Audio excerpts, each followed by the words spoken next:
Yes, wa Kenya, kuna kitu hii government mtu wangu I understand. Kuna message Gen Z wanatuma kwa government mtu wangu, na inakaa government wa understand hii message, wanaambiwa wadau. Hawa vijana wako street kwa sababu hawana job. Na ukitaka kujua wameenda street kwa sababu hawana job, nataka kuwatch hii video hadi mwisho ni uta understand chenye nasema. Kama bado tujafika hapo, hawa vijana wa ghetto mtu wangu, kaa ukijua ya kwamba kijana ametoka ghetto, ana kitu ya kufanya, na unamwambia, unampromise, unamwambia utampa job, then hakuna job unampea.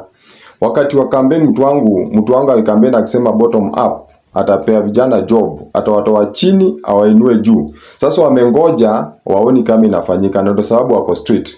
Hebu watch video hadi mwisho mtu wangu, understand chenye inafanyika na message ambayo Gen Z wanatuma. Ya tuko na time, si hatuna jobs, hii ni job yetu. Kama hamtatuandika ni sawa.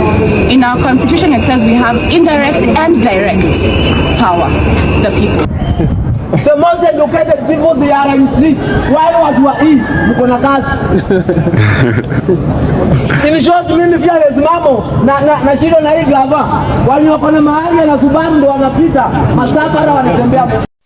Ala, nimezaliwa hapa Kibira, nimelelewa, najua maisha ni kusema nini. Nilisoma form 4, nikaenda college, pesa zikapotea sababu ya Ruto ameingia kwa kiti 2022. We cannot entertain that. You have a child, maybe your child is in university, college. Mimi nilishinda kusoma juu ya maisha kuwa ngumu. How can you treat us like? Ni Mungu. Wewe unasikia vizuri, mimi nasikia njaa.